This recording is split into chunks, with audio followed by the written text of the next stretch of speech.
The first time she asked me why I kept avoiding her, it wasn't angry. It wasn't accusing. It was soft, almost confused, like someone asking why a song suddenly stopped playing in the middle. I was standing by my car, keys frozen in my hand, when her voice cut through the evening air. "Why do you keep avoiding me?" she said. I looked at her then, really looked, and the answer escaped my mouth before I could stop it.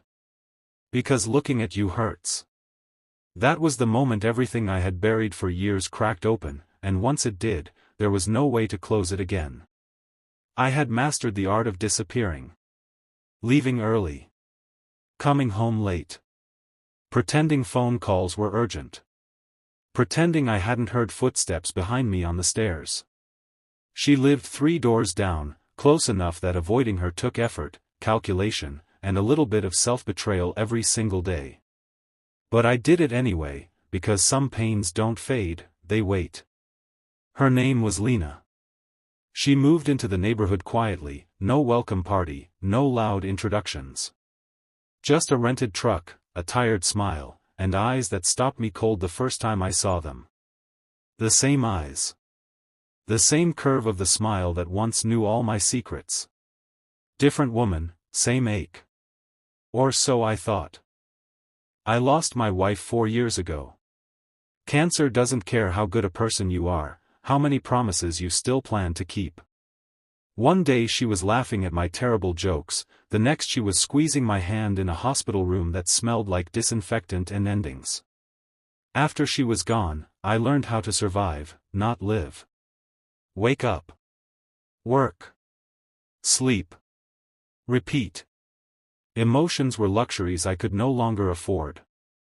Then Lena arrived, and the universe played a cruel joke. She didn't look exactly like my wife. That would have been easier. She looked enough like her to reopen every wound I had carefully stitched shut. The way she tucked her hair behind her ear when thinking. The way she paused before laughing, like she wanted to savor the moment. Even her walk, slow, thoughtful, felt familiar in a way that made my chest tighten. So I avoided her. At first, she probably thought I was rude. Then maybe shy. Then maybe unfriendly. I could see the confusion in her face every time our paths almost crossed and I changed direction. Every time she waved and I pretended to be absorbed in my phone. I hated myself for it, but I hated the memories more. The night she confronted me, the sky was bruised purple, the kind of evening that makes you think about things you've been avoiding.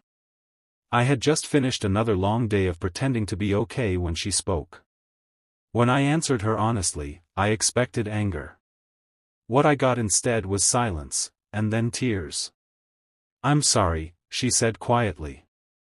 "I didn't know." Those 3 words undid me. We stood there, 2 neighbors connected by pain neither of us had chosen. She didn't ask questions. She didn't demand explanations. She just nodded, as if she understood more than I had said. And maybe she did. After that night, things changed, but not in the way I expected. She didn't disappear. She didn't avoid me in return. Instead, she became gentle. She still smiled when she saw me, but softer. She gave me space, but not distance. A quiet hello. A shared nod.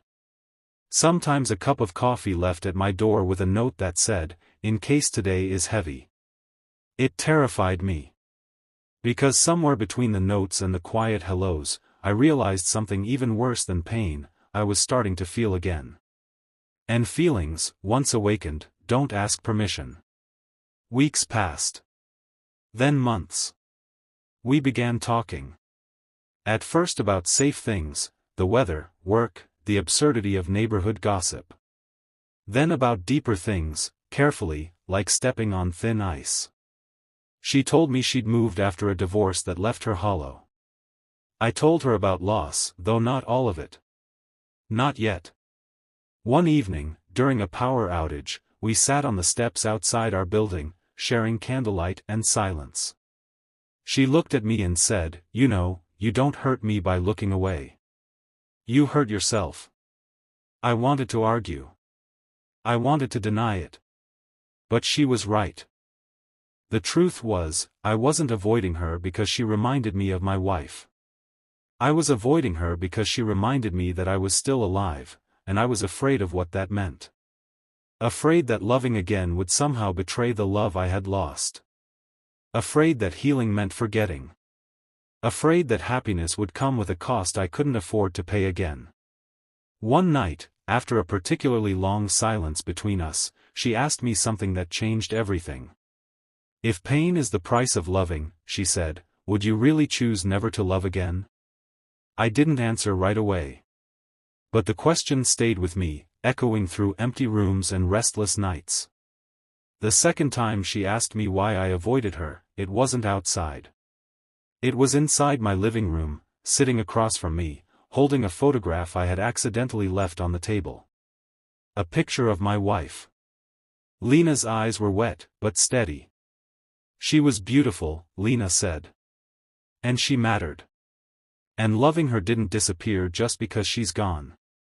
I swallowed hard. Every time I look at you, I said, voice shaking, I'm afraid I'll lose her all over again. Or worse, that I'll replace her. Lena shook her head slowly. People aren't replacements, she said. They're chapters. And chapters don't erase the book that came before. That night, I cried for the first time in years. Not because of loss, but because of release. I stopped avoiding her after that. Not because the pain vanished, but because I finally understood it. Pain wasn't my enemy. It was proof that I had loved deeply, and that I was still capable of it. Our story didn't turn into a fairy tale overnight. Healing never does. There were days I pulled back. Days she gave me space. Days we both struggled under the weight of what had been and what could be. But we chose honesty over hiding. Courage over fear. And slowly, the hurt softened. One morning, months later, I realized something as we walked together down the street. Looking at her no longer hurt the way it once had. It didn't reopen wounds, it reminded me of how far I'd come. Avoidance had kept me alive. But connection taught me how to live again. And if there's one thing I learned from the neighbor I was so afraid to face, it's this: sometimes the people who hurt to look at are the ones showing us where we still need to heal, and where hope is quietly waiting, patient, just a few doors away. After that night, nothing went back to the way it was, and yet, nothing magically became easy either. Healing doesn't arrive like a sunrise. It creeps in like dawn, slow and uncertain, asking if you're brave enough to let the light stay. I started noticing Lena in ways I hadn't allowed myself to before. Not as a memory. Not as a reminder. But as a person standing right in front of me, carrying her own invisible weight. The way she hesitated before knocking on my door, as if afraid she might still be crossing a line. The way she listened, really listened, when I spoke, even when my words came out tangled and incomplete. She never tried to fix me. She just stayed. And somehow, that was harder than being alone. We began spending evenings together, not because we planned to, but because time seemed to loosen its grip when she was around. Sometimes we talked for hours. Sometimes we sat in silence, the kind that doesn't beg to be filled. I learned that she hated thunderstorms because they reminded her of shouting matches that ended her marriage. She learned that I still set an extra plate on bad days and didn't realize I'd done it until it was too late. We shared these things like fragile glass, careful not to drop them, careful not to cut each other. There were setbacks. Days when I woke up angry for no reason. Days when her laughter caught me off guard and guilt punched me in the chest like I was doing something wrong by smiling back. Once, I snapped at her over something small, a misplaced joke, a harmless comment. She went quiet. Not defensive. Not dramatic. Just hurt. That silence nearly broke me. "I'm sorry," I said later, my voice barely holding together. "Sometimes I don't know where the pain ends and I begin." She looked at me then with a sadness that wasn't heavy, just honest. Then let me stand with you while you figure it out, she said. You don't have to push me away to protect me. That was when I understood something important. Avoiding her had never been about sparing myself pain. It had been about control. If I stayed distant, nothing could change. Nothing could grow. Nothing could be lost again. But nothing could be gained either. The real test came on the anniversary of my wife's death. I hadn't told Lena the date, but grief has a way of announcing itself. She found me sitting on the steps outside before sunrise, staring at nothing. She didn't ask questions. She sat beside me, close enough that our shoulders touched, far enough that I could pull away if I needed to. I still love her, I whispered, tears burning my eyes. I know, Lena replied softly. You always will. There was no jealousy in her voice. No fear. Just acceptance. And in that moment, something inside me unclenched. Loving again didn't mean loving less before. The heart wasn't a room with limited space. It was a horizon, expanding, painful, beautiful. Months later, when people asked how we met, I never told them the dramatic version. I didn't say she reminded me of my past or that looking at her once hurt too much to bear. I simply said, she lived nearby, and smiled. Because the truth was quieter and deeper than words. She didn't replace what I lost. She walked beside me while I learned how to carry it. And sometimes, late at night, when the world is still and memories try to sneak back in, I look at Lena and feel something steady instead of sharp. Gratitude instead of guilt. Hope instead of fear. I stopped avoiding her the day I realized pain wasn't a warning sign. It was a doorway. And walking through it didn't erase my past, it finally allowed me to honor it, while choosing to live again. The first time I realized I was afraid again, truly afraid, it wasn't because of memories, it was because of the future. Pain I understood. I had lived with it long enough for it to feel familiar, almost predictable. Hope, on the other hand, was reckless. Hope whispered promises it couldn't guarantee. And Lena had become the quiet shape of that hope in my life. It happened on an ordinary afternoon. We were walking back from the corner store, grocery bags cutting into our fingers, laughing about something small and stupid. She laughed fully, without hesitation, and I caught myself thinking how natural it felt to be there beside her. The thought scared me so much that I stopped walking. She noticed immediately. "What's wrong?" she asked. I opened my mouth, then closed it. The truth sat heavy on my tongue. I wanted to tell her that happiness still felt like a betrayal. That every good moment came with the fear of punishment, like life was keeping score. Instead, I said nothing. And that silence, my old defense, returned like a reflex. She didn't get angry. She never did. But she looked tired. "You don't have to explain everything," she said gently. "But don't disappear on me again. That hurts too." That night, I couldn't sleep. I realized something uncomfortable and unavoidable. Avoiding pain had also meant avoiding responsibility. Responsibility to live fully. Responsibility to the people who showed up for me, even when I wasn't whole. Lena wasn't asking me to forget my past. She was asking me not to abandon the present. The next morning, I knocked on her door for the first time. When she opened it, surprise flickered across her face, followed by something softer. Relief. "I'm scared," I said without preamble. "Not of you. Of losing again. Of waking up one day and realizing I don't have the strength to survive another goodbye." She listened without interrupting, her eyes steady, her presence grounding. When I finished, she spoke quietly. "I'm scared too. But I'd rather be scared with you than alone again." That was the moment I chose honesty over safety. We didn't rush into anything. We moved slowly, deliberately, like people who knew how fragile things could be. Some days were light. Others were heavy. There were moments when grief blindsided me without warning, and moments when Lena pulled away to face her own ghosts. But instead of retreating, we learned to reach. One evening, I finally took her to the cemetery. I expected it to feel wrong. Disloyal. Instead, it felt respectful. Lena stood beside me, hands folded, head bowed, giving space to a love that had shaped who I was. She didn't compete with it. She honored it. I wouldn't be the man you know without her, I said quietly. I know, Lena replied. And I don't want to erase that man. I want to know him. Something healed in me that day, not loudly, not completely, but enough.